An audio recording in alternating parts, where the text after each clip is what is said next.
Hey future toppers, I hope आप सभी एकदम बढ़िया होंगे। आज हमारे साथ है आद्या। आद्या ने class 12th humanities board exam में स्कोर करे हैं 98.6%, मतलब 500 में से 493 मार्क्स।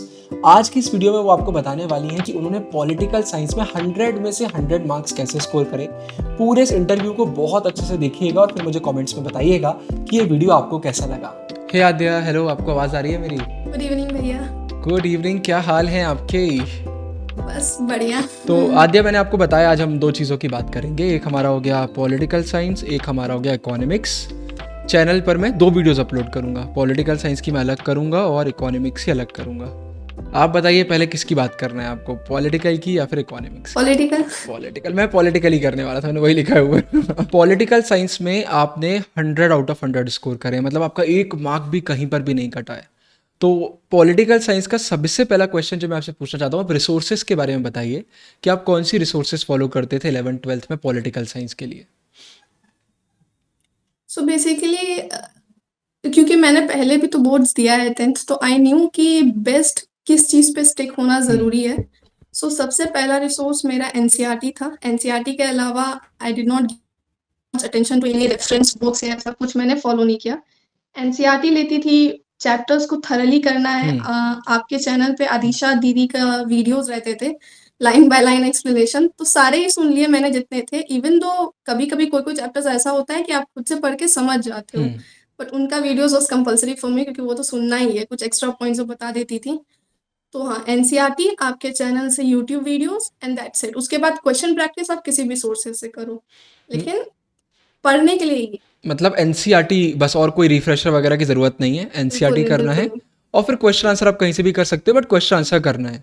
ठीक है, अभी वो आगे तो इंटरव्यू में रिवीजन वगैरह की मैं आपसे बात करूंगा, बट रिसोर्सेज के बाद मेरा दूसरा क्वेश्चन है कि आपका एक चैप्टर करने का तरीका क्या होता था जिसके बाद आपको ऐसा लगता था कि हो गया, मतलब अब मुझे और कुछ नहीं करना है।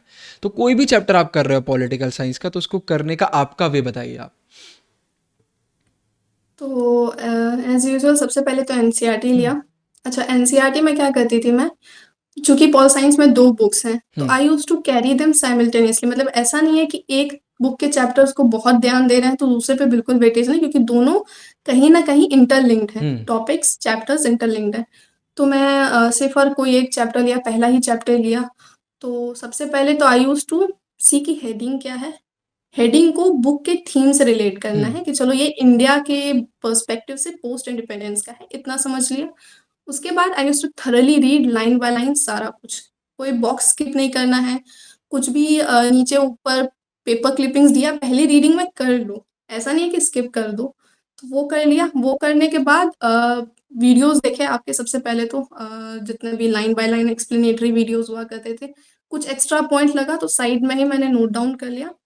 उसके बाद मैं जाती थी, जब चैप्टर कंप्लीट हो गया है थॉरली, तो I used to go to the back exercises. Back exercises में जाकर के सबसे पहले तो क्वेश्चंस देखा।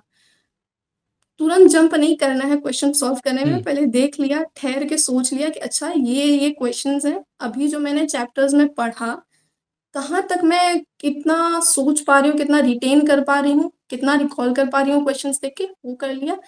ये रहता था मेरा पहले चैप्टर कंप्लीट करने का। ऐसे करके मैंने सारे चैप्टर्स कंप्लीट किए। बाकी एक्सरसाइजेस पे फुल फ्लेजेड ध्यान मैं सेकंड या थर्ड रीडिंग में देती थी, पहले ही मैं एक्सरसाइजेस करने नहीं नहीं बैठती थी। बैठती थी, हाँ। पहला बस लाइक कि चैप्टर ग्रास्प कर लो अच्छे से। मतलब आपका तो रहता था कि पहले चैप्टर अच्छे से करना है और उसके बाद फिर क्वेश्चन आंसर वगैरह करना है, हड़बड़ाना नहीं है। अच्छा, नहीं और आपने बताया आप बुक में ही लिख लेते, तो आप अलग से नोट्स भी बनाते थे या फिर सिर्फ बुक के ही नोट्स थे आपके? नहीं, मतलब मैंने अलग से नोट्स बनाने का उतना नहीं किया, क्योंकि मुझे पता था मैं लास्ट में बुक ही लेके बैठने वाली हूँ रिवीजन के लिए, वो नोट्स रखे के रखे ही रह जाएंगे। तो बुक में ही मैं जितने इंपॉर्टेंट पॉइंट्स होते थे नोट डाउन कर लेती थी, अलग से कोई नोट्स नहीं। ये चीज़ मैंने बच्चों को अभी अभी बोलना भी चालू करी है। मतलब जब मैं बार बार नोट्स की बात करता हूँ तो उनको लगता है कि मैं नोट्स बनाने के लिए इतना फोर्स क्यों करता हूँ। मेरा नोट्स से मीनिंग ये रहता है कि जब हम थोड़ा बहुत पढ़ते हैं लिखते हैं तो वो चीज़ें लंबे समय के लिए याद हो जाती हैं। ये मेन रहता है। अब जैसे आपने बताया, आप हड़बड़ाते नहीं थे, आप आराम से पढ़ते थे। अब बहुत सारे बच्चे गलती क्या करते हैं, वो लिखते भी नहीं है, एक बार पढ़ लेते हैं, क्वेश्चन समझ चले जाते हैं, बाद में भूल जाते हैं। और आजकल आपकी बात सही है, मतलब अगर आप देखोगे इंटरनेट पर भी इतनी रिसोर्सेस है, अब हमारे फ्री नोट्स भी आते हैं, प्रीमियम नोट्स भी आते हैं, तो आपको सब मिल जाता है आजकल। तो बात वही है कि स्मार्ट वर्क करना चाहिए। तो आपने इसलिए बुक में ही करा, और आपने ये अच्छा पॉइंट रखा है कि हड़बड़ाना नहीं है, आराम से करो, जब तक नहीं बन रहा है तब तक आप करो। अच्छा, अब हाँ, पॉलिटिकल साइंस में एक और है डेटा और फैक्ट।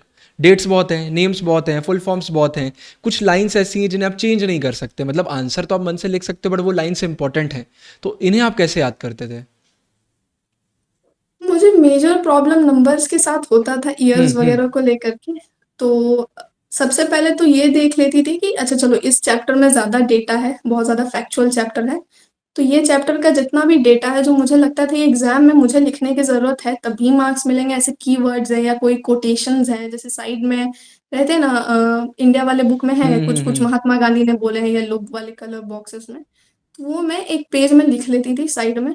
ये रहता था मेरा कि इसका एक पीडीएफ बना करके अलग से स्टोर कर लेना, इसको मल्टीपल टाइम्स रिवीजन करना है। क्योंकि कोई भी फैक्ट्स आप बिना रिवीजन के याद रख रख ही नहीं सकते हो। तो एक बार ऐसे पढ़ लिया और छोड़ दिया वो नहीं होगा। वो मल्टीपल टाइम्स रिवीजन करने के बाद धीरे-धीरे सेटल हो जाता है दिमाग में, इतना मुझे नहीं लगता है लोड लेने की ज़रूरत है उस बारे में। मतलब बस रिवीजन है, मतलब आपने डेट्स वगैरह लिख ली हैं अलग से। इनफैक्ट मैं वीडियो के डिस्क्रिप्शन में भी डेट्स का पीडीएफ डाल दूंगा, आप लोग यूज़ करो। बार बार करो, मतलब बच्चे गलती ये करते कि यार एक बार पढ़ लिया और एग्जाम देने चले गए, फिर तो आप भूलोगे ही। बार बार रिवीजन करना बहुत ज़रूरी है। आप हाँ, लगभग कितनी बार रिवीजन करा था आपने पॉलिटिकल साइंस में एनसीईआरटी का, एक अगर रफ अगर आप आइडिया देना चाहो? मल्टीपल टाइम्स क्योंकि मेरा एक गंदा आदत था कि हम्म। मैं जब तक एनसीईआरटी लेकर के हल्का भी पेज पलट के रिवाइज ना कर लूँ, हम्म। वो सैटिस्फैक्शन नहीं नहीं आता था। मिलेगा। ऐसा लगता था कुछ मेजर चंक छूट रहा है मेरा। हम्म। तो I think minimum 8 to 9 times तो फॉर श्योर है मेरा। मतलब उससे इतनी बार ज़्यादा आपने ही गया रिवीजन कर होगा। लिया था, ठीक है। एकदम वो रहता था, हाँ। बट यहाँ पे मैं एक चीज़ डैम श्योर हूँ, आप भी अग्री करोगे, हर बार रिवीजन आप थोड़ा स्मार्ट वे में करते होगे। मतलब हाँ, ऐसा नहीं हाँ। होता होगा कि आप जैसे पहली बार में रिवीजन कर पढ़ा, दूसरी बार हुँ, में वैसे ही कर रहे हैं, हर बार अलग अलग तरीके से, राइट? थोड़ा हुँ, स्मार्ट वर्क हाँ। होगा वहाँ पे। रिविज़न का तो मतलब ही यही होता है कि हम्म। आप जितने मल्टीपल टाइम्स रिविज़न करें, उतना आपका टाइम घटना चाहिए हम्म। सब्सीक्वेंट रिविज़न्स के साथ। ये नहीं कि पहले रिविज़न में 1 हाँ। घंटा लगा तो दूसरे में 2 घंटा बढ़ जा रहा है, नहीं। हाफ आवर्स, 45 मिनट्स, 20 मिनट्स, एक पॉइंट ऐसा आएगा कि आप पेज पलटा रहे हो एंड यू विल सी कि अच्छा ये तो पढ़ा है, ये तो पढ़ा है, ये तो पढ़ा है, सब आपके दिमाग में आ रहा हम्म। होगा। तो वो यही होता है पॉइंट है। Full fledged revision. वो इतना आप पढ़ लो कि आपको याद आने लग जाए कहाँ पे क्या दिया हुआ है। अभी लाइव हाँ, क्लासेस में एक बच्चे का मतलब चैट में आया था कि हमने टॉपर्स की वीडियो देखी, उन्होंने बोला 10 बार एनसीईआरटी। मैंने कहा भाई 10 बार एनसीईआरटी से उनका ये मतलब नहीं है कि 10 बार एनसीईआरटी। आप जब 10 बार एनसीईआरटी कर लोगे तो 10वीं बार में तो 2 मिनट में यूं ही पलटाने लगोगे, अब इतना याद हो हाँ, जाता है। क्योंकि कोई हाँ। बहुत मोटी बुक थोड़ी है पॉलिटिकल साइंस की हमारी। अच्छा, कार्टून्स और मैप्स के लिए आपने क्या किया था? कार्टून्स का तो आपका चैनल ही रेफ़र किया था, हम्म। आपने पूरा एक्सप्लेनेटरी वीडियो दे ही रखा है सारे हम्म। कार्टून्स का, प्लस पीडीएफ भी प्रोवाइड किया था आपने। तो वो कर लिया। बाकी कुछ-कुछ कार्टून्स जो नहीं थे शायद उसमें 1-2 कार्टून शायद नहीं थे, तो वो मैंने ऑनलाइन रिसर्च करके वो सब कर लिया, समझ लिया। और कार्टून्स तो बहुत इंटरेस्टिंग होते हैं, इंटरेस्ट। हमको नहीं लगता है किसी को इतनी प्रॉब्लम आनी चाहिए कार्टून। दे आर और वेरी मैप्स? इंटरेस्टिंग, आप चैप्टर पढ़ोगे तो समझ आ जाएगा अच्छा ये कार्टून इस कॉन्टेक्स्ट से है। और मैप्स के लिए क्या किया था आपने? मैथ्स के लिए तो अगेन आपकी उसकी वीडियोज़ वीडियो आ आपने चुकी है। मैथ्स का वीडियो डाला ही है। हुँ। और प्लस प्रीवियस ईयर क्वेश्चंस, क्योंकि आ जाते मैथ्स हैं। रिपीट होते हैं, डेफिनेटली रिपीट होते हैं। एक ही टाइप का स्टेटमेंट दिया रहेगा, वो बार-बार रिपीट होता है। और मैथ्स में ये बहुत ज़रूरी है, जो साइड में पॉलिटिकल लीडर्स का बॉक्स दिया रहता है, उसमें बहुत इन्फॉर्मेशन ऐसा होता है जो मैथ्स मैप में में आ जाता मतलब है। डायरेक्ट वो आ जाता हुँ। है लाइन। तो वो ध्यान से पढ़ लो, याद कर लो करना है तो, बट बार-बार प्रैक्टिस करने से वो हो भी जाता ध्यान है। में रह जाता है। और उसमें भी क्या है, पॉलिटिकल के मैप में स्टेट मार्क्ड है। अगर आपने एक बार भी हाँ, अच्छे से करा हुआ है तो इतना कन्फ्यूजन होता ही नहीं है, आपको क्लिक कर जाता है। मतलब अगर हुँ, आपसे 2-3 भी बन रहे हैं तो बाकी 2 अपने आप बन जाते हैं, आप उसको क्लिक कर लोगे हाँ। यहाँ-यहाँ है। और मैप की वीडियो भी और डिस्क्रिप्शन में 12th डाल के हुँ। हाँ, हाँ। नहीं, बोलिए, बोलिए।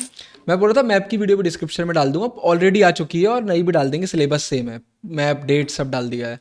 हाँ, स्मार्ट वर्क करना चाहिए मतलब। ऑब्वियसली हाँ, हाँ, हाँ। क्योंकि मतलब पुराने तरीके से रगड़ने से क्या ही क्या होगा, मतलब है? थोड़ा स्मार्ट वर्क करना ज़रूरी है अब इस एरा में, क्योंकि इतना टेक्नोलॉजी आ हुँ। गया, इतना रिसोर्सेज़ को यूज़ नहीं करोगे तो कहाँ जाओगे? तो ये है। पॉइंट ये है कि अगर 10 बच्चे हैं, आप खुद मेहनत कर रहे हो तो ज़रूरी नहीं है वो 9 बच्चे भी खुद मेहनत कर रहे हैं। उनमें से 1-2 बच्चे ऐसे होंगे जो स्मार्ट वर्क कर रहे हैं। तो वो कम टाइम में आपसे ज़्यादा अचीव कर रहे होंगे और ऑब्वियसली फिर वो आपको कॉम्पिटिशन देंगे। तो आपको स्मार्ट तो होना ही पड़ेगा। अच्छा, अब हुँ। एमसीक्यूज़ में आपने क्या किया? क्योंकि भाई एमसीक्यूज़ हमारे बोर्ड्स में भी, सीओटी में भी, तो और बहुत दिक्कत होती है बच्चों को। असर्शन रीज़न वाले क्वेश्चन हो गए, नॉर्मल एमसीक्यू हो गए। एमसीक्यू था, हाँ, हुँ। मेरा भी थोड़ा-सा वीक पोर्शन हो हुँ। जाता था एमसीक्यू, लेकिन सब्जेक्टिव में हम बहुत श्योर रहते थे कि चलो सब्जेक्टिव तो हो जाएगा। अगर चैप्टर पता है तो। एमसीक्यूज़ के लिए सबसे पहला तो जितना भी सैंपल पेपर है, ये सब तो वहाँ से तो प्रैक्टिस करना ही हुँ, होता है। हुँ, प्लस आपने जो आंसर राइटिंग कोर्स के लिए सैंपल पेपर्स निकाले थे हुँ, 5-5 करके पर सब्जेक्ट, वहाँ से प्रैक्टिस किया। और एमसीक्यूज़ तो यू नो कि डेटा आएगा उसमें, थोड़ा फैक्चुअल आएगा, थोड़ा हुँ, असर्शन रीज़न बेस्ड आता है।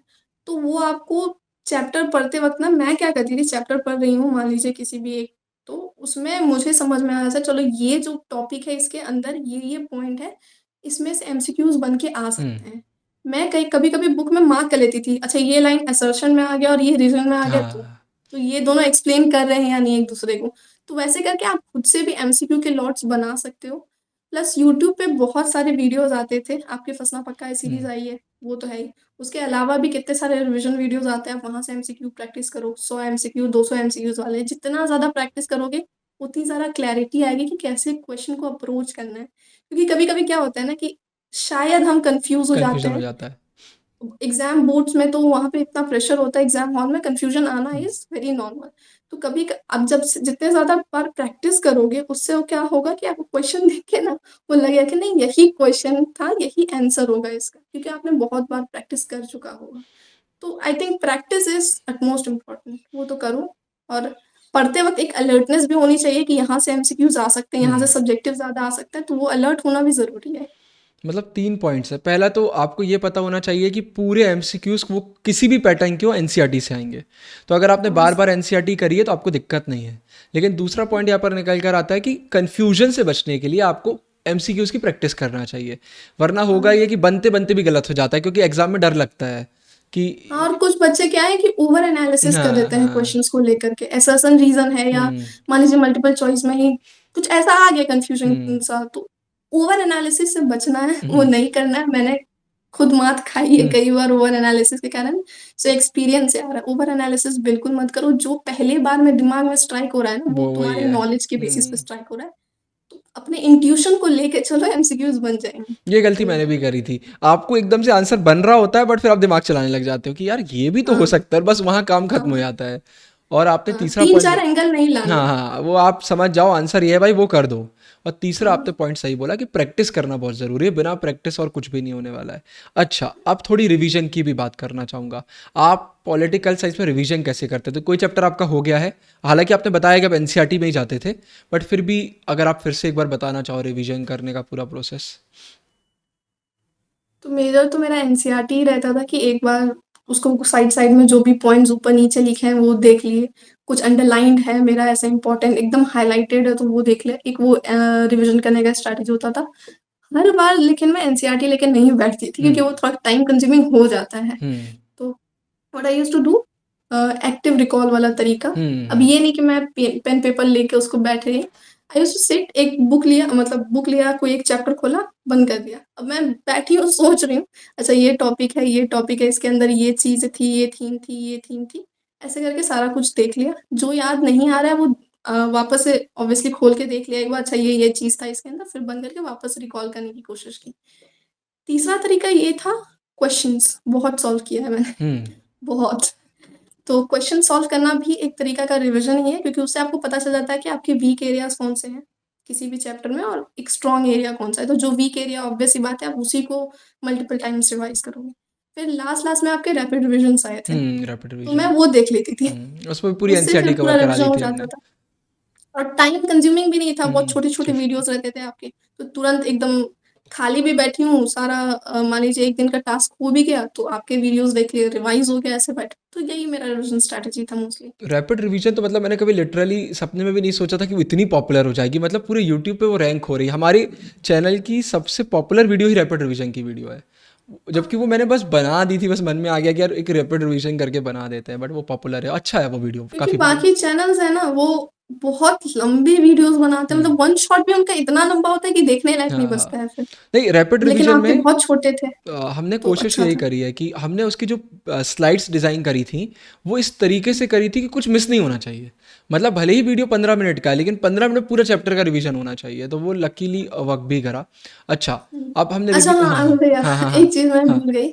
मैं क्या करती थी, पर सब्जेक्ट वाइज़, अब पॉल साइंस का स्पेसिफिक हुँ, बताऊँ तो मैं सारे चैप्टर का एक फ्लो चार्ट बना लिया था अच्छा मैंने। ठीक है। हाँ। पूरा चैप्टर वाइज फ्लो हुँ, चार्ट कि मान लीजिए politics plan development in hmm, India वैसा वाला है, तो सारा चैप्टर बना लिया कि फर्स्ट ये प्लान, उसके हुँ, अंदर ये आदमी थे, ये चीज़ एकदम शॉर्ट-शॉर्ट हुँ। कीवर्ड्स, ऐसा नहीं है कि पूरे चैप्टर को ही उतार देना है। फ्लो चार्ट्स बना लो, मैं वो फ्लो चार्ट्स के पैम्फलेट लेकर के घूम-घूम के एक बार देख लिया ना, तो वो पूरा रिवाइज़ पूरा हो जाता रिवीज़न हो था। इस जाता है। ये टॉपिक है, अब टॉपिक के अंदर की चीज़ तो आपको ऐसे भी एक्टिव रिकॉल करनी है, तो वो एक तरीका बहुत बेनिफिशियल लगा है मुझे। तो हाँ।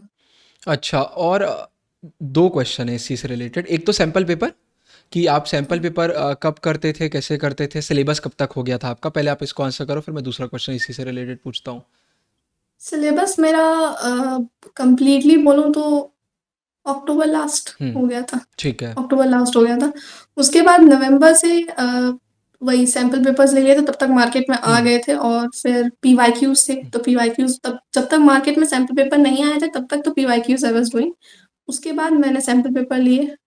सैंपल पेपर ऐसा था मेरा कि दिन में 1 स्लॉट सैंपल पेपर के लिए रखना है। तो आप टाइमर लगाते वो थे 3 घंटे का करने के लिए, या सिर्फ़ एक नहीं बार देख मतलब लेते थे?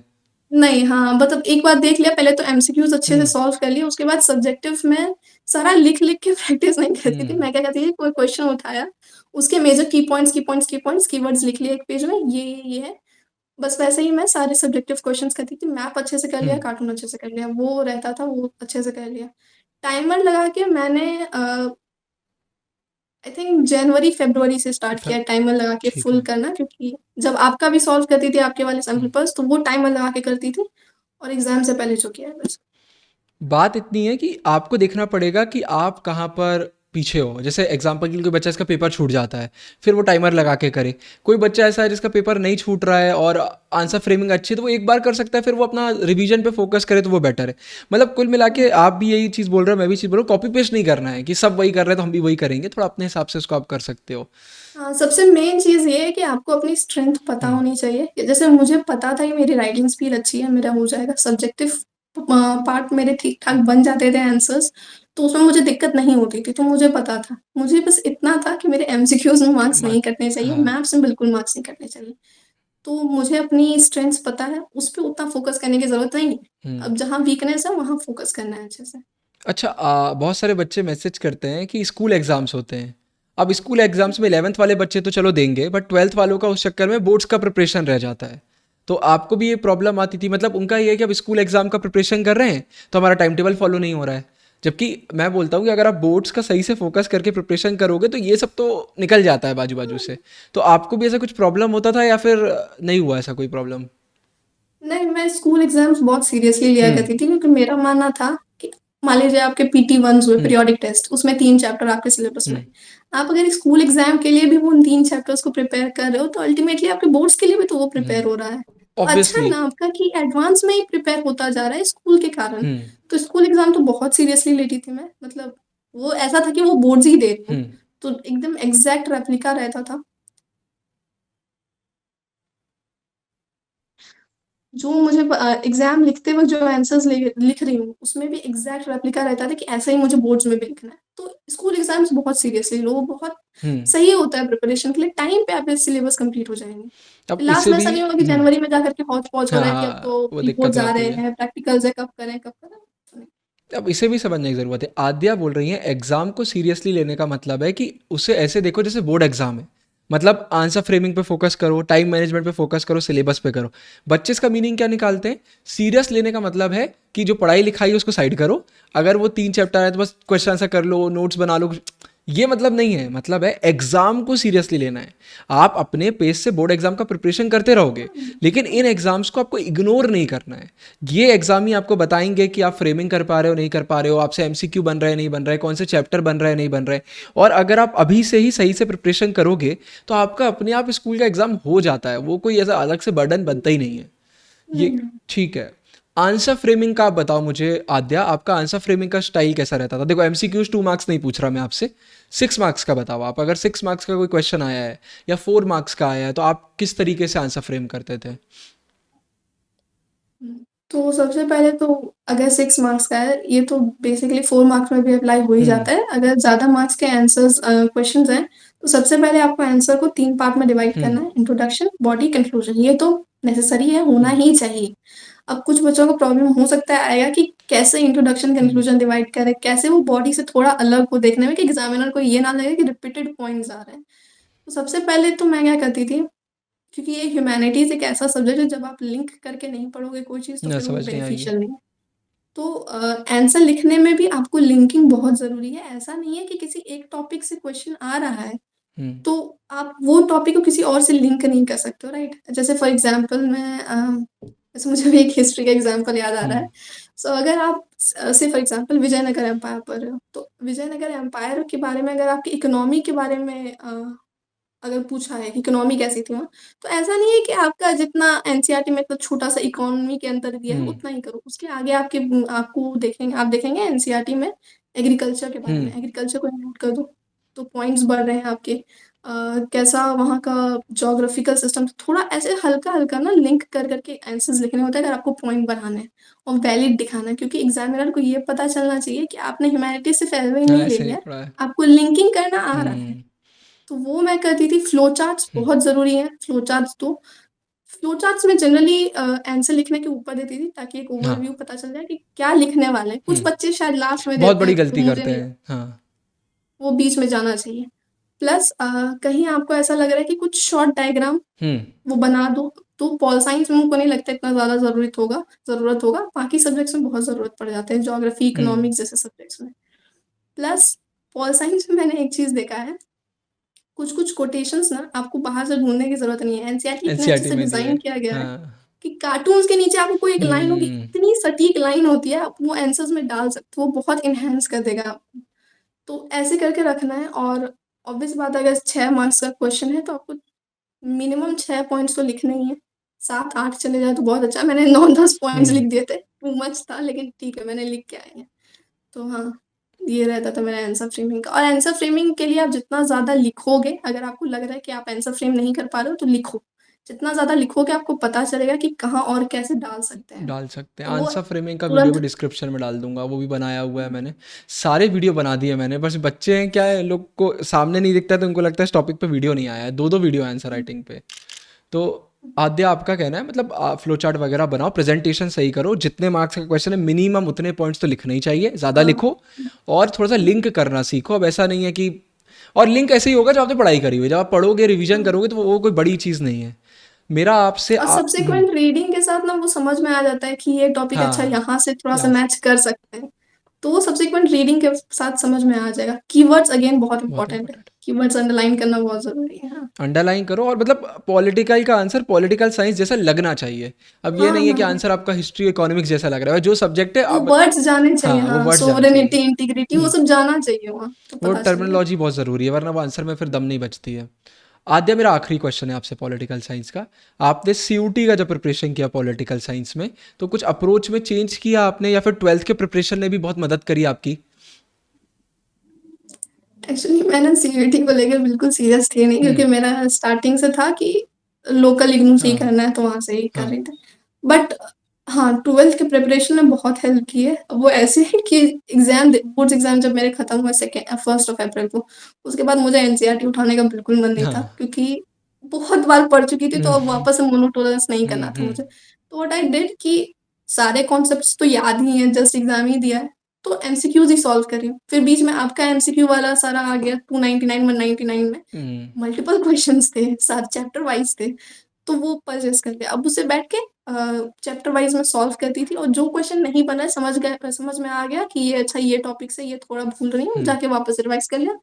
फिर वापस से सब्सीक्वेंट ऐसे ही चैप्टर्स में प्रैक्टिस करती थी। तो बहुत ज़्यादा अप्रोच चेंज करने की ज़रूरत नहीं पड़ी। हाँ, 12th की प्रिपरेशन में बहुत हेल्प किया, डोमेन बहुत सिलेबस स्पेसिफिक। सेम ही है, थोड़ा बहुत चेंज हो जाता है, हाँ, बाकी तो हाँ। वही है।